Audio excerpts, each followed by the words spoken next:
Epilepsy അഥവാ അപസ്മാരം എന്ന രോഗം വളരെ കോമൺ ആയിട്ട് നമ്മൾ എല്ലാവരും കണ്ടിട്ടുള്ള ഒന്നാണ്. പക്ഷേ അതിൻ്റെ ഏറ്റവും പുതിയ ട്രീറ്റ്മെൻറ്റ്സിനെ കുറിച്ചോ അതിൻ്റെ സയൻറ്റിഫിക് വശങ്ങളെക്കുറിച്ചോ നമ്മളിൽ പലർക്കും അറിവുണ്ടാവണമെന്നില്ല. ഇന്ന് എപ്പിലെപ്സിയെക്കുറിച്ച് നമ്മളോട് കൂടുതൽ സംസാരിക്കുന്നതിന് വേണ്ടി നമ്മുടെ കൂടെയുള്ളത് doctor Chandu. He's a neurologist and epileptologist at medical trust hospital Ernakulam. Hi doctor. Epilepsy എന്ന് പറയുന്നത് അപസ്മാരം നമ്മൾ മലയാളത്തിൽ പറയൂലേ. നമ്മൾ ഒരുപാട് സിനിമകളിലൊക്കെ നമ്മൾ അതിൻ്റെ ഒരു ആഫ്റ്റർ എഫക്ട്സ് പോലെ അതിൻ്റെ വീഡിയോസ് ഒക്കെ നമ്മൾ കണ്ടിട്ടുണ്ട്, അവർക്ക് അതിൻ്റെ ഒരു സീഷേഴ്സ് ഒക്കെ വരുന്നത്. പക്ഷേ actually what is the site, നമുക്ക് what is happening inside the body while ഈ ഒരു റിയാക്ഷൻ വരുമ്പോൾ what is basically epilepsy? Epilepsy എന്ന് പറയുന്നത് എപ്പിലെപ്സി കോമൺ ടേമിൽ നമ്മൾ പറയുന്നത് ഫിറ്റ്സ് അല്ലെങ്കിൽ അപസ്മാരം എന്ന് പറയുന്നത് നമ്മുടെ ബ്രെയിനിലുള്ള ഒരു ന്യൂറോളജിക്കൽ ഡിസോർഡറാണ്. നമ്മുടെ തലച്ചോറിനകത്തുള്ള ന്യൂറോൺ, നമ്മുടെ ബ്രെയിനിൽ ഒരുപാട് ന്യൂറോൺസ് ഉണ്ട്, നെറ്റ്വർക്ക്സ് ആയിട്ടാണ് അത് കണക്ട് ചെയ്തിരിക്കുന്നത് ന്യൂറോൺസ്. സോ നമ്മൾ പറയുന്ന നാഡി എന്ന് പറയുന്ന ന്യൂറോൺസ് നല്ല പല ഭാഗങ്ങളിലും കണക്റ്റഡ് ആണ്, ഇന്റർ കണക്റ്റഡ് ആണ്. ഈ ന്യൂറോൺസുകളിൽ നമുക്ക് അമിതമായിട്ട് വൈദ്യുതി പ്രഭാവം നടക്കുമ്പോഴാണ് നമുക്ക് ഈ എപ്പിലെപ്സി എന്നുള്ളൊരു നമ്മൾ ക്ലിനിക്കലി നമ്മൾ കാണുന്നു, നമുക്ക് എപ്പിലെപ്സി എന്നുള്ള രോഗത്തിലേക്ക് നമ്മൾ പോകുന്നത്. സോ നമ്മൾ പറയാന്നുണ്ടെങ്കിൽ ഒരു ഇലക്ട്രിക്കൽ ആക്ടിവിറ്റി അബ്നോർമലായിട്ട് ഹൈപ്പർ സിങ്ക്രണസ് ആയിട്ട് ഇലക്ട്രിക്കൽ ആക്ടിവിറ്റി നമ്മുടെ ബ്രെയിനിൽ സംഭവിക്കുമ്പോഴാണ് നമുക്ക് എപ്പിലെപ്സി എന്നുള്ള രോഗത്തിലേക്ക് പോകുന്നത്. നമ്മൾ അതിൻ്റെ റിയാക്ഷൻസ് കാണാറുണ്ട്. നമ്മളിങ്ങനെ ജസ്റ്റ് നമ്മൾ നേരത്തെ പറഞ്ഞ പോലെ സിനിമയിലും വീഡിയോസിലൊക്കെ നമ്മൾ കണ്ടിട്ടുണ്ട്. ആക്ച്വലി അത് മാത്രമാണോ അതിൻ്റെ റിയാക്ഷൻ? നമുക്ക് എപ്പിലെപ്സി എന്ന് കേൾക്കുമ്പോൾ അല്ലെ അപസ്മാരം എന്ന് കേൾക്കുമ്പോൾ നമ്മൾ ഓടി വരുന്ന ഒരു പിക്ചർ ഉണ്ട്, ഒരു ഫിലിമിലായാലും അല്ല പൊതുവേ നമ്മൾ കോമൺലി കണ്ടിട്ടും ഉണ്ടാവാം. പെട്ടെന്ന് ഒരു ബോധം നഷ്ടപ്പെടുക, പെട്ടെന്ന് കൈകാലിട്ടടിക്കുക, വായിൽ നൊര പത വരിക, നമുക്ക് ഒരു വയലന്റ് മൂവ്മെന്റ്സ്, ബോഡി ജേർക്കി മൂവ്മെന്റ്സ് ഉണ്ടാവുക. സോ ഇതൊക്കെയാണ് അതിൻ്റെ ഒരു ക്ലിനിക്കൽ പിക്ചർ. സോ നമുക്ക് മേജറായിട്ട് നമുക്ക് ഇത് കാണുമ്പോൾ നമുക്ക് ഒരു ഭയങ്കരമായിട്ടുള്ള ഒരു ഡിസീസാണെന്ന് നമുക്ക് തോന്നിപ്പോകുന്ന, അല്ലെങ്കിൽ ഒരു കാണുമ്പോൾ നമുക്കൊരു ഭയങ്കരമായിട്ടുള്ള ഒരു ക്ലിനിക്കൽ ഇമ്പാക്റ്റ് ആണ് നമുക്ക് നോർമലി ഉണ്ടാവുക. സോ ഇത് മെയിൻ റീസൺ ഈ പറഞ്ഞ പോലെ നമ്മുടെ ബ്രെയിനിൽ ന്യൂറോൺസിൽ ഉണ്ടാകുന്ന ഹൈപ്പർ സിങ്ക്രണസ് ഇലക്ട്രിക്കൽ എക്സസ് ആയിട്ടുള്ള വൈദ്യുതി പ്രവാഹം മൂലം ഉണ്ടാകുന്ന പ്രോബ്ലമാണ്. നമുക്കിതിൻ്റെ അങ്ങനെ ഏജ് ബാരിയർ ഒന്നുമില്ല, എല്ലാവർക്കും വരാൻ ഹൈലി കോമൺലി വരാൻ ചാൻസ് ഉള്ള ഏജ് ഗ്രൂപ്പിൽ നമുക്ക് എപ്പിലെപ്സി വരാം. എല്ലാ ഏജ് ഗ്രൂപ്പിലും ഇപ്പം ജനിച്ചു വീഴുന്ന ഇൻഫൻസിലാണെങ്കിലും ചൈൽഡ്ഹുഡിലാണെങ്കിലും അഡൽട്സ് ഓർ ഓൾഡർ ഏജ് ഗ്രൂപ്പിലാണെങ്കിലും നമുക്ക് എപ്പിലെപ്സി കണ്ടുവരാവുന്നതാണ്. അതുകൊണ്ടാണ് ഇപ്പോൾ now epilepsy is very common എന്നാണ് പഠനങ്ങൾ പറയുന്നത്. നമ്മളിപ്പോൾ ഒ പിയിൽ പ്രാക്ടീസ് ചെയ്യുമ്പോഴും ഒരു കോമൺലി നമ്മളിപ്പം എപ്പിലെപ്സി കേസസ് കണ്ടുവരുന്നുണ്ട്. വളരെയധികമാണ് അല്ലേ? എനിക്കാണ് കുറച്ച് ഡോക്ടറിൻ്റെ ഒരു എക്സ്പീരിയൻസിൽ കുറച്ച് നാളായിട്ട് അതിൻ്റെ എണ്ണം വളരെ കൂടുന്നുണ്ടെന്ന് തോന്നിയിട്ടുണ്ടോ? Or has it been the same? So now ഇപ്പം ഇപ്പം നമുക്ക് ഒരു 1000 പേരെടുത്താൽ 1000 പേരെടുത്താൽ ഒരു 5 to 6 ആളുകളിലാണ് നമുക്ക് നോർമലി എപ്പിലെപ്സി കാണുക. സോ ഇപ്പം നമുക്ക് ഒരുപാട് ഇൻവെസ്റ്റിഗേറ്ററി മോഡാലിറ്റീസ് ഉണ്ട്. സോ ഇപ്പം നമുക്ക് മീഡിയാസ് ഒക്കെ കുറച്ച് സ്ട്രോങ് ആയിട്ടുണ്ട്, അവയർനെസ് കൂടിയിട്ടുണ്ട്. എല്ലാ വർഷത്തെക്കാളിലും ഇപ്പോൾ കുറച്ച് ഓരോ വർഷവും എപ്പിലെപ്സി അവയർനെസ് കൂടിയിട്ടുണ്ട്. സോ ജനങ്ങളിലേക്ക് ഇപ്പോൾ അതിനെ പറ്റിയിട്ടുള്ള ഒരു നോളജ് അല്ലെങ്കിൽ അതിനെ പറ്റിയിട്ടുള്ള ഒരു ഇൻഫർമേഷൻ കൂടുതലായിട്ട് സ്പ്രെഡ് ആവുന്നതാണ്. സോ ഈസി ആയിട്ട് ഈ അവബോധം സൃഷ്ടിക്കുന്നത് കൊണ്ട് നമുക്ക് പാരൻസിന് അത് മനസ്സിലാവുകയും എത്രയും പെട്ടെന്ന് ഡോക്ടറിലേക്ക് വരികയും അതിനുള്ള ട്രീറ്റ്മെൻറ്റ് എന്താണെന്നുള്ളത് അവരെടുക്കുകയും ഇപ്പോൾ ചെയ്യുന്നുണ്ട്. ഡോക്ടർ പറഞ്ഞ പോലെ ഇപ്പോൾ ഒരു എപ്പിലെപ്സി ഡേ തന്നെ ഉണ്ട്, ഐ ഗെസ്. അങ്ങനെ ഒരു ദിവസം തന്നെ നമുക്കിപ്പോൾ ആ ഒരു അവയർനെസ്സിൻ്റെ ഭാഗമായിട്ട് നമുക്ക് അങ്ങനെ ഒരു ഇത് വരുന്നുണ്ട്. അത് സൊസൈറ്റിയിലുള്ള ആൾക്കാരുടെ ഇടയിലും അത് സ്പ്രെഡ് ചെയ്യുന്നത് I think it's A very good thing. Because നമുക്കൊരു വ്യക്തി എപ്പിലെപ്സി അല്ലെങ്കിൽ ഈ രോഗത്തിന് പിടിപെട്ട് നിൽക്കുന്ന ഒരു വ്യക്തിയാണെങ്കിൽ ആ ഒരാളുടെ ഡെയിലി ലൈഫിനെയും ഇത് ഫുള്ളി ബാധിക്കുമോ, like mental health and everything? ഇപ്പോൾ എപ്പിലെപ്സിയിൽ നമ്മൾ മെഡിക്കേഷൻ പ്രോപ്പർലി സ്റ്റിക്ക് ഓൺ ചെയ്യുകയാണെന്നുണ്ടെങ്കിൽ നമുക്ക് ഈ എപ്പിലെപ്സി ഉള്ള ആളുകളിൽ അല്ലെ എപ്പിലെപ്സി ഉള്ള പീപ്പിൾ ലിവിങ് വിത്ത് എപ്പിലെപ്സി എന്നാണ് നമ്മൾ പറയുന്നത്. അസുഖം ഉള്ളവരാണെന്ന് നമ്മൾ പറയില്ല, ഒരു അസുഖമായിട്ട് നമ്മൾ കണക്കാക്കിയിട്ടില്ല. ഇപ്പോൾ ഡയബറ്റീസ് അല്ലെങ്കിൽ ഹൈപ്പർ ടെൻഷൻ അല്ലെങ്കിൽ തൈറോയ്ഡ് ഡിസീസ് ഉള്ള ആൾക്കാരെ പോലെ തന്നെയാണ് എപ്പിലെപ്സി ഉള്ള ആൾ ജീവിക്കുന്നത്. അവരുടെ ജീവിത ശൈലിയും ഒരു വ്യത്യാസങ്ങളും ഇല്ല. ഓൾ ഓഫ് എ സഡൻ പെട്ടെന്ന് ഒരു സീഷർ വരുമ്പോൾ ഉണ്ടാകുന്ന ഒരു 1 or 2 minutes ഉണ്ടാകുന്ന നമ്മളൊരു ക്ലിനിക്കലി അല്ലെങ്കിൽ നമ്മളെ സ്വഭാവത്തിലുണ്ടാകുന്ന വ്യത്യാസങ്ങളാണ് ഉണ്ടാവുക. സോ അവരുടെ ഡെയിലി ആക്ടിവിറ്റീസിന് അങ്ങനെ ഇമ്പയർ ആവുന്നില്ല. മാത്രമല്ല ഇപ്പോൾ മെഡിക്കേഷൻസ്, ഇപ്പോൾ ഉള്ള ലേറ്റസ്റ്റ് മെഡിസിൻസ് ഒക്കെ വെരി വെൽ കൺട്രോളിൽ നമുക്ക് സീഷേഴ്സിനെ കൺട്രോൾ ചെയ്ത് കൊണ്ടുപോകാൻ സഹായിക്കുന്ന മെഡിക്കേഷൻസും കൂടെയാണ് ഇപ്പോൾ ഉള്ളത്. ഇപ്പോൾ ഏറ്റവും പുതിയ റിസർച്ചിൻ്റെ ഒക്കെ ബേസിസിൽ ഈ എപ്പിലെപ്സി എന്ന് പറയുന്ന ഒരു കണ്ടീഷൻ അത് നമുക്ക് ഫുള്ളി ക്യൂറബിൾ ആണോ? എല്ലാ എപ്പിലെപ്സി, എല്ലാ സീഷേഴ്സ് അല്ലെ എപ്പിലെപ്സി എന്ന് പറയുന്നത് തന്നെ നമുക്ക് ഒരു ബ്രോഡ് ടേം ആണ്. ഇപ്പോൾ ഒരു പേഷ്യന്റ് ഒരു തവണ ഫിറ്റ്സ് വന്നാൽ അതിനെ നമ്മൾ എപ്പിലെപ്സി എന്ന് വിളിക്കുന്നില്ല. 1 or 2 attacks of seizures, two or more, രണ്ടിൽ കൂടുതലോ അറ്റാക്ക് സീഷേഴ്സ് അല്ലെ ഫിറ്റ്സ് വരുമ്പോഴാണ് നമ്മൾ എപ്പിലെപ്സി എന്നുള്ള ഒരു ഡയഗ്നോസിസിലേക്ക് നമ്മൾ പോകുന്നത്. സോ ഒരു 70% ഓഫ് ഈ എപ്പിലെപ്സീസ് ആർ ട്രീറ്റബിൾ ആണ്.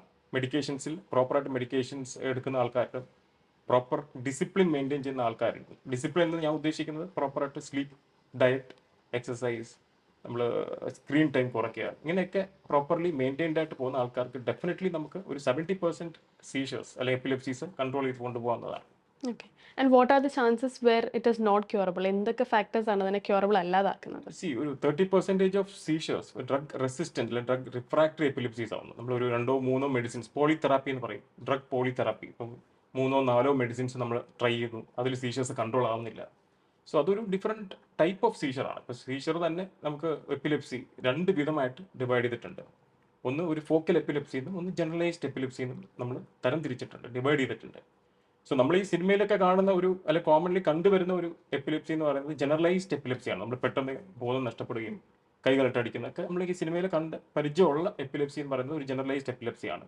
പക്ഷേ ചില എപ്പിലെപ്സീസ്, ഫോക്കൽ എപ്പിലെപ്സീസ്, നമ്മളത് സീഷർ ആണ് അല്ലെ എപ്പിലെപ്സി ആണെന്ന് മനസ്സിലാക്കാൻ കുറച്ച് ബുദ്ധിമുട്ടുള്ള എപ്പിലെപ്സീസ് ആണ്. എന്ന് വെച്ചാൽ നമുക്കൊരു ഇന്നർ സൈക്കിക് ഫീൽ വരും, ചിലപ്പോൾ ഒരു സൈക്കാട്രിക് ബിഹേവിയർ അവരിലുണ്ടാവാം.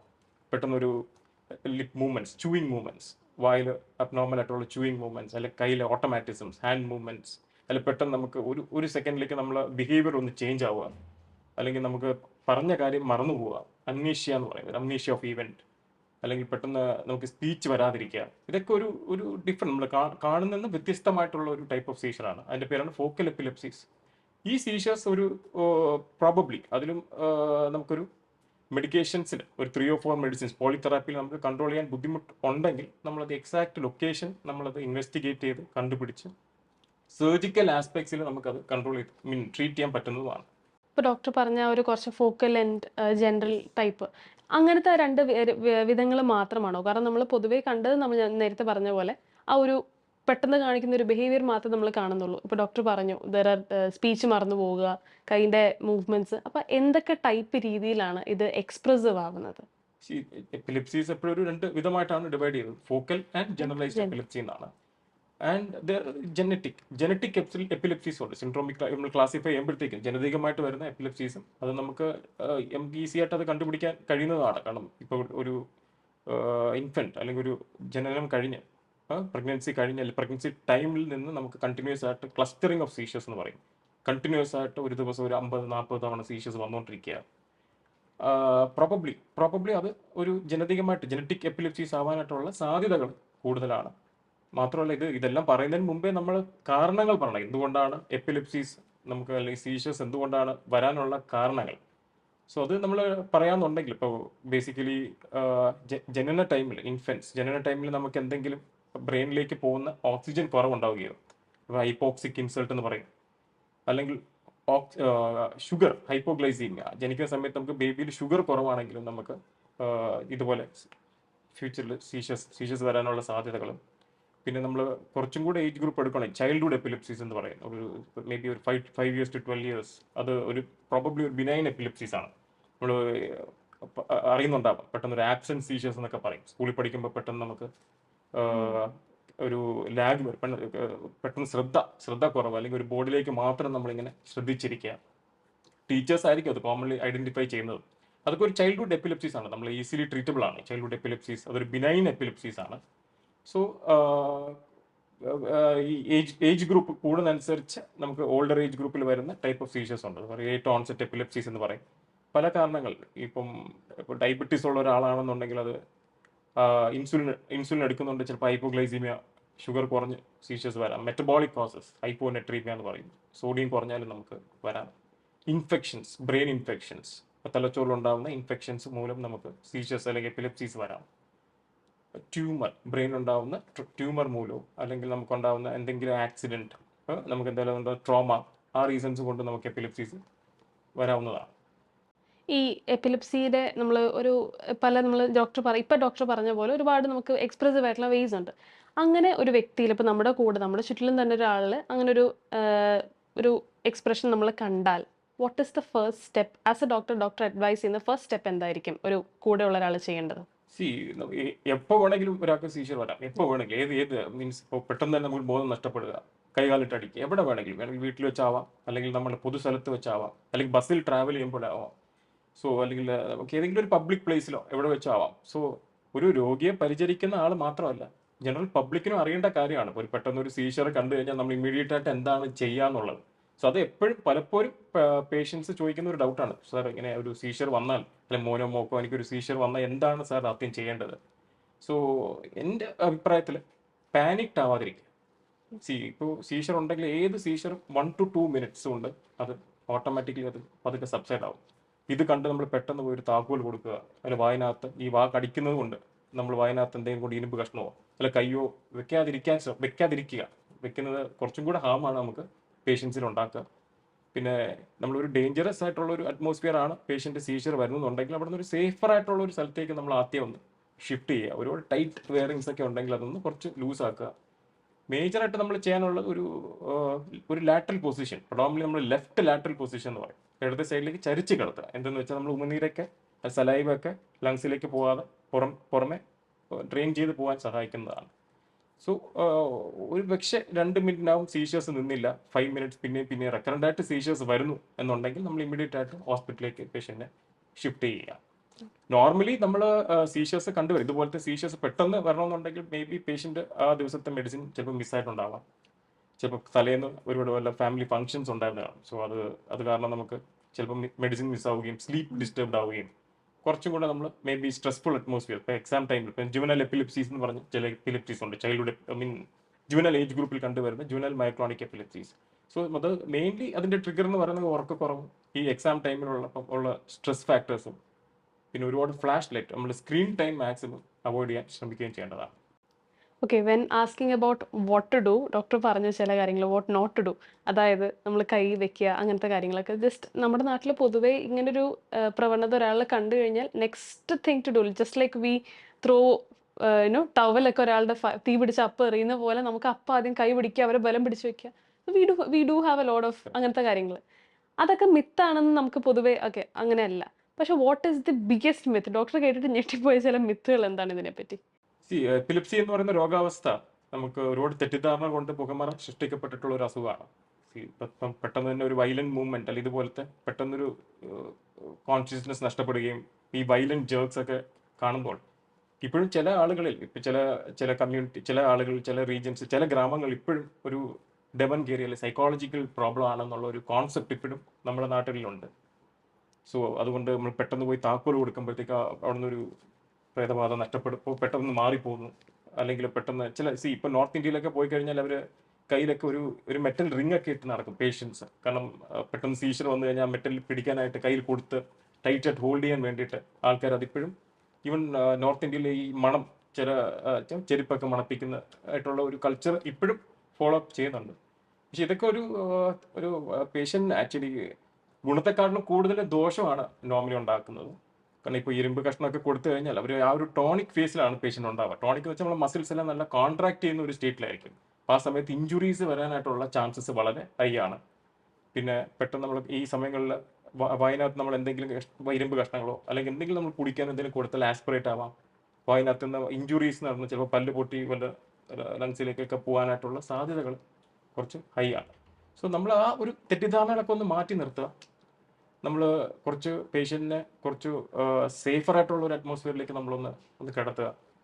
നല്ല വെന്റിലേഷൻ ഉള്ള ഒരു സ്ഥലം വിൽ ബി ബെറ്റർ തിങ്. കുറച്ച് ടൈറ്റ് വെയറിങ്സ് ഒക്കെ ഉണ്ടെങ്കിൽ അത് നമുക്കതൊക്കെ ഒന്ന് കുറച്ച് റിലാക്സ് ചെയ്യിപ്പിച്ചിട്ട് ഒരു 1 or 2 മിനിറ്റ്സ് കഴിയുമ്പോൾ തന്നെ ആ പേഷ്യൻറ്റ് സീഷേഴ്സ് ഓട്ടോമാറ്റിക്കലി നിൽക്കുന്നതായിരിക്കും. സോ നമ്മൾ ഇപ്പോൾ അവിടെ വിറ്റ്നസ് ചെയ്യുന്ന ആൾ തന്നെയാണ് അതിൻ്റെ ഒരു പ്രൈമറി ഡോക്ടർ എന്ന് തന്നെ നമുക്ക് പറയാം. ഡോക്ടറിന്റെ ഒരു മെഡിക്കൽ എക്സ്പീരിയൻസിൽ എന്തെങ്കിലും ഈ ഒരു തരത്തിലുള്ള മിത്തായിട്ടുള്ള ഒരു കാര്യം ചെയ്തിട്ട് അത് പേഷ്യന്റിനെ ഏറ്റവും കൂടുതൽ അധികമായി മോശമായിട്ട് ബാധിച്ച ഒരു കേസ് ഉണ്ടായിട്ടുണ്ടോ? Could you share the experience with that? അതൊക്കെ ഒരു 1 or 2 എക്സ്പീരിയൻസസ് എനിക്കുണ്ട്. സോ ദ തിങ് ഈസ് ഇതുപോലെ തന്നെയാണ്. ഇതുപോലെ നമുക്ക് ഈ പറഞ്ഞ പോലെ നമുക്ക് ഇതുപോലെ സീഷേഴ്സ് വരുമ്പോഴത്തേക്ക് വായ വഴി നമ്മൾ ആ സമയത്ത് വെള്ളം കൊടുക്കുന്ന ഒരു പ്രവണത പല ആളുകളിൽ നിന്ന് ഞാൻ കണ്ടുവരുന്നുണ്ട്. സോ അത് കാരണം ആസ്പിറേഷൻ നിമോണിയ ആയി പേഷ്യൻറ്റ് വെന്റിലേറ്ററിലേക്ക് പോയി. Even SUDEP, sudden unexpected death in epilepsy എന്ന് പറയും.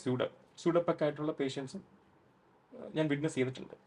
സോ അത് വളരെ കെയർഫുള്ളായിട്ട് പേഷ്യൻറ്റിനെ ഹാൻഡിൽ ചെയ്യേണ്ട ഒരു സിറ്റുവേഷനാണ്. നമ്മൾ പാനിക്ഡ് ആവാതെ ഈ ഒരു നോളജ് നമ്മൾ ഡെഫിനറ്റ്ലി പേഷ്യൻറ്റ് അല്ലെങ്കിൽ പേഷ്യൻറ്റിനെ പരിചരിക്കുന്ന ആൾക്കാരുടെയൊക്കെ അല്ലെങ്കിൽ ബൈസ്റ്റാൻഡേഴ്സിനെ നമ്മൾ കമ്മ്യൂണിക്കേറ്റ് ചെയ്ത് കൊടുക്കേണ്ടത് തന്നെയാണ്. ഡോക്ടർ, എപ്പിലെപ്സി അല്ലെങ്കിൽ ഈ ഒരു കണ്ടീഷൻ നമ്മൾ എത്രയും പെട്ടെന്ന് അല്ലെങ്കിൽ ഏറ്റവും ആസ് സൂൺ ആസ് പോസിബിൾ നമ്മളത് ഡയഗ്നോസ് ചെയ്യുന്നതിനുള്ള ബെനിഫിറ്റ് എന്താ? കാലങ്ങളോളം നീണ്ടുപോയാലുണ്ടാവുന്ന പ്രശ്നങ്ങളും എന്താണ്?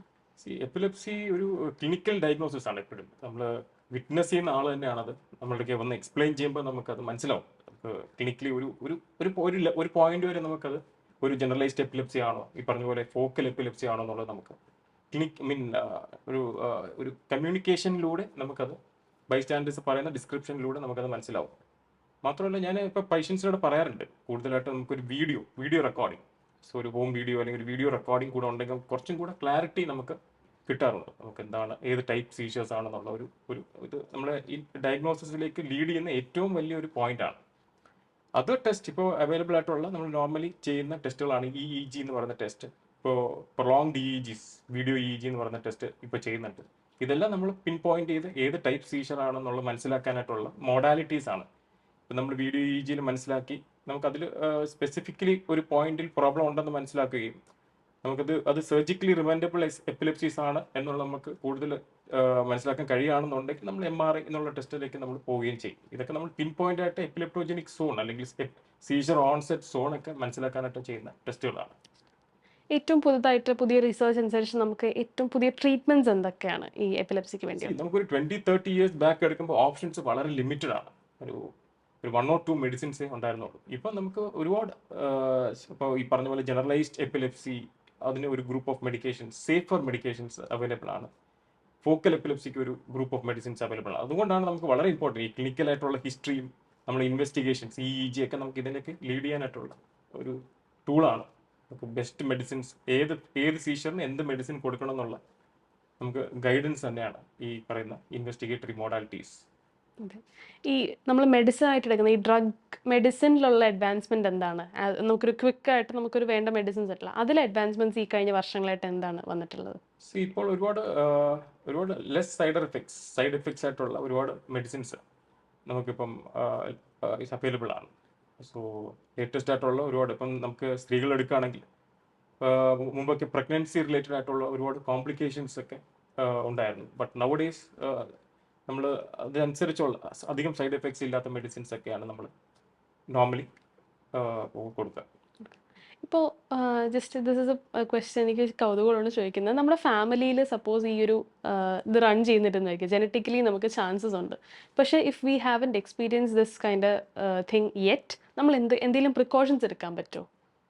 ജനറ്റിക് ഫാമിലി മെമ്പേഴ്സിന് ഇപ്പോൾ സീഷർ ഉണ്ട് എന്ന് വിചാരിച്ചിപ്പം നമ്മൾ സക്സഷൻ ജനറേഷൻസിൽ വരണമെന്നുള്ള പോസിബിലിറ്റീസ് ഇല്ല. വെരി ലെസ് ചാൻസസ് ആണ്. സോ അതിനുവേണ്ടി നമ്മൾ പ്രത്യേക പ്രിക്കോഷൻസോ ഒരു പ്രൊഫലൈറ്റിക് മെഡിക്കേഷൻസോ എടുക്കേണ്ടതായിട്ടുള്ള പ്രത്യേക കാരണങ്ങളില്ല. ഇല്ല. ഡോക്ടർ, കുറച്ച് നാളായിട്ട് നമ്മൾ ഇതിനൊരു സർജിക്കൽ മെത്തേഡും കൂടെ നമ്മൾ ഇങ്ങനെ കേട്ട് വരുന്നുണ്ട്. So what is the reality about that? ഞാൻ പറഞ്ഞില്ല, ഒരു 30% ഓഫ് എപ്പിലെപ്സീസ് ഡ്രഗ് റെസിസ്റ്റൻ്റ് ആവും. പക്ഷേ നമ്മൾ മരുന്ന് കൊടുത്താൽ പിന്നെ റെക്കറൻസ് ആയിട്ട് വന്നുകൊണ്ടിരിക്കും. നമ്മൾ ബെസ്റ്റ് മെഡിസിൻസ് കൊടുത്താലും പിന്നെ റെക്കറൻ്റ് ആയിട്ട് സീഷേഴ്സ് വരും. സോ അതിൽ കൊള്ളുന്ന ഒരു ടൈപ്പ് ഓഫ് സീഷേഴ്സ് ആണ് ഈ ഫോക്കൽ എപ്പിലെപ്സീസ് എന്ന് പറയുന്നത്. നമ്മൾ പറഞ്ഞ പോലെ ഈ സൈക്കിക് ഫിയർ, പെട്ടെന്ന് അൺയൂഷ്വൽ സീഷേഴ്സ് ആണ്. നമ്മൾ സാധാരണ കാണുന്ന സീഷേഴ്സ് ആയിരിക്കില്ല. പെട്ടെന്ന് ഞാൻ പറഞ്ഞ പോലെ ചൂയിങ് മൂവ്മെന്റ്സ്, വായിലുണ്ടാകുന്ന റിപ്പീറ്റഡ് മൂവ്മെന്റ്സ്, ഹാൻഡ് മൂവ്മെന്റ്സ്, അല്ലെങ്കിൽ പെട്ടെന്ന് നമുക്കൊരു സ്വഭാവത്തിലുണ്ടാകുന്ന വ്യത്യാസം. സോ ഇതൊക്കെ ഒരു ടൈപ്പ് ഓഫ് ഫോക്കൽ സീഷേഴ്സ് ആണ്. ഈ സീഷേഴ്സ് പോസിബിളി അതൊരു ഡ്രഗ് റെസിസ്റ്റൻ്റ് ആവുകയും നമുക്കത് ഒരു സർജിക്കലി അമെൻഡബിൾ ആയിട്ടുള്ള ഒരു പേഷ്യൻ്റ് ആവാനുള്ള സാധ്യതകളുണ്ട്. സോ അതിന് വേണ്ടിയിട്ടാണ് നമ്മൾ നോർമലി ഒരു വീഡിയോ EEG എന്ന് പറയുന്ന ഒരു ടെസ്റ്റ്, പ്രൊലോങ്ഡ് EEGs ആണ്. നമ്മളിപ്പോൾ ഒരു ഹാഫ് ആൻ അവർ, 30 മിനിറ്റ്സ് അല്ലെങ്കിൽ 40 മിനിറ്റ്സ് ഒക്കെയാണ് നോർമലി EEG ചെയ്യുന്നെങ്കിലും ഇപ്പോൾ നമ്മൾ ചെയ്യുന്ന പ്രൊലോങ്ഡ് ആയിട്ടുള്ള EEGs ആണ്. വീഡിയോ ഓവർനൈറ്റ് കുറച്ച് ടൈം എടുത്ത് ഫുള്ളി നമ്മൾ വീഡിയോ റെക്കോർഡ് ചെയ്യിപ്പിച്ചിട്ട് ചെയ്യുന്ന ടൈപ്പ് ഓഫ് EEGs ആണ്. അതിൽ നമുക്ക് ഒരു ഫോക്കൽ എപ്പിലെപ്സി കണ്ടുപിടിക്കുകയും അത് കുറച്ചും കൂടെ ക്ലാരിറ്റി, ആ ഒരു പോയിന്റ് കണ്ടുപിടിക്കാൻ വേണ്ടി നമ്മൾ MRIയോ PET സ്കാനോ ചെയ്ത് അതൊരു സർജിക്കലി അമെൻഡബിൾ ആയിട്ടുള്ള ഒരു പേഷ്യൻ്റ് ആണെങ്കിൽ നമുക്കത് ഒരു എപ്പിലെപ്സി സർജറിയിലൂടെ നമുക്കത് ക്യൂർ ചെയ്യാൻ കഴിയുന്നതാണ്. എല്ലാ എപ്പിലെപ്സീസും അങ്ങനെയല്ല. ഞാൻ പറഞ്ഞ പോലെ ഈ പറഞ്ഞ 30% ഓഫ് എപ്പിലെപ്സീസ് നമ്മൾ MRIയിൽ ചില ഏരിയ, ടെമ്പറൽ ലോബ് എപ്പിലെപ്സീസ് എന്ന് പറയും, ചില ഏരിയാസിൽ അവിടെ ഒരു സ്കാറിങ് അല്ലെങ്കിൽ അവിടെ ഒരു സിസ്റ്റ് അല്ലെങ്കിൽ അവിടെ ഒരു അബ്നോർമൽ ആയിട്ടുള്ള ഒരു വാസ്കുലർ മാൽഫോർമേഷൻസ് അങ്ങനെ എന്തെങ്കിലും ഉണ്ടെങ്കിൽ നമുക്കത് ഈ ഇൻവെസ്റ്റിഗേഷൻസിൽ കൂടെ നമുക്ക് പിൻ പോയിന്റ് ചെയ്ത് ഒരു എപ്പിലെപ്സി സർജനിലൂടെ നമുക്കത് ട്രീറ്റ് ആവുന്നതാണ്. നമ്മളിൽ പലരും ഇപ്പോൾ പൊതുവെ ചെയ്യുന്നൊരു കാര്യമാണ്, എന്ത് അസുഖം അല്ല എന്തിനെ പറ്റി വന്നാലും വീൽ ഫസ്റ്റ് സെർച്ച് ഇട്ടുണ്ട് ഗൂഗിളിൽ നമ്മൾ അത് സെർച്ച് ചെയ്തിട്ടായിരിക്കും പിന്നെ നമ്മൾ തന്നെ സ്വയം ഡയഗ്നോസ് ചെയ്യും. അപ്പോൾ ഈ എപ്പിലെപ്സി എന്നൊരു കേസിൽ വരുമ്പോൾ I don't think that is a very good sign. അപ്പോൾ എന്താണ് ഡോക്ടറിന് തോന്നുന്നത്, ലൈക്ക് വാട്ട് ഷുഡ് ബി? നല്ലൊരു ചോദ്യമാണ്. കാരണം എന്ന് വെച്ചാൽ നമുക്കിപ്പോൾ ഒരു ഡൗട്ട് വരുമ്പോൾ തന്നെ ഇപ്പോൾ എല്ലാവരും ഒരു ഗൂഗിളാണ്, അതെ, നോർമലി ഒരു ഗൂഗിളാണ് ഇപ്പോൾ doctor. Some things are good. ഇപ്പോൾ എപ്പിലെപ്സി പോലെ തന്നെ ഇപ്പോൾ ഒരുപാട് മിമിക്കേഴ്സ് ഉണ്ട്. എപ്പിലെപ്സി പോലെ മീൻസ് അതേപോലെ മിമിക് ചെയ്യുന്ന ഒരുപാട് അസുഖങ്ങളുണ്ട്. ഇപ്പോൾ തന്നെ ഒരു സിൻകോപ്പ് എന്ന് പറയും, പെട്ടെന്ന് നമുക്ക് തല ചുറ്റി വീഴാം. ചിലപ്പോൾ നമുക്ക് കാർഡിയാക് അരിത്മിയാസ്, കാർഡിയാക് പ്രോബ്ലം ഉണ്ടെങ്കിൽ നമുക്കിത് സീഷർ പോലെ വരാം. സെക്കൻഡറി കോസസ് വേറെ ഹൈപ്പോഗ്ലൈസീമിയ, ഷുഗർ കുറഞ്ഞാൽ അങ്ങനെ വരാം. സോ അങ്ങനെ ഡെഫിനറ്റ്ലി അത് ഒരു സീഷർ ആണോ അതോ സീഷറിന്റെ മിമിക് ആണോ നമുക്ക് ആദ്യം മനസ്സിലാക്കണം. സോ അതിന് നമുക്കൊരു ഇൻവെസ്റ്റിഗേറ്ററി മോഡാലിറ്റി, ഡോക്ടേഴ്സ് ഉണ്ട്, ഹിസ്റ്ററി വളരെ ഇമ്പോർട്ടൻ്റ് ആണ്. പേഷ്യൻ്റായിട്ടും ബൈസ്റ്റാൻഡേഴ്സ് ആയിട്ടുള്ള ഒരു കമ്മ്യൂണിക്കേഷൻ വളരെ ഇമ്പോർട്ടൻ്റ് ആണ്. സീഷർ ആണ് എന്നുള്ള ഡയഗ്നോസിസിലേക്ക് എത്താനായിട്ട് നമുക്ക് ഒരു ഒരു ഒരു ഡിഫറെൻറ്റ് മെത്തേഡാണ്. ഹിസ്റ്ററി പിന്നെ മാത്രം ഇൻവെസ്റ്റിഗേഷൻ ചെയ്യണം. എന്നാൽ മാത്രം ഈ എപ്പിലിപ്സി എന്ന് പറയുന്നത് ഒരു ബ്രോഡ് ടേം ആണ്, ഒരു ഡിസോർഡർ അല്ലേ. സോ അത് ആവുന്നതിന് മുമ്പേ നമുക്ക് ഒരുപാട് സ്റ്റെപ്സ് ഉണ്ട് അത് ഡയഗ്നോസ് ചെയ്യാനായിട്ട്. ഓൾ ഓഫ് എ സഡൻ നമ്മളിപ്പോൾ ഗൂഗിൾ നോക്കി അത് ഈ സിംറ്റം എനിക്കുണ്ട്, ഇത് എനിക്ക് സീഷർ ആണ് എന്ന് ഒരു അസുഖം നമ്മൾ മുദ്ര കുത്തേണ്ടതായിട്ടുള്ള കാര്യമുണ്ടെന്ന് എനിക്ക് തോന്നുന്നില്ല. So it's always better to approach a neurologist. ഇതുപോലത്തെ സിംറ്റംസ് കണ്ടുവരുവാണെന്നുണ്ടെങ്കിൽ നമുക്ക് ഒരുപാട് അവബോധം, നമുക്ക് ഒരുപാട് അവയർനെസ് ഉള്ളതാണ്. സോ ഇങ്ങനത്തെ സിംറ്റംസ് ഉണ്ടെങ്കിൽ ഒരു ന്യൂറോളജിസ്റ്റിനെ അപ്രോച്ച് ചെയ്യുക, കമ്മ്യൂണിക്കേറ്റ് ചെയ്യുക. പേഷ്യൻ്റ് ഡോക്ടർ ഇൻട്രാക്ഷൻ ആണ് ഏറ്റവും മോസ്റ്റ് ഇമ്പോർട്ടൻറ്റ്.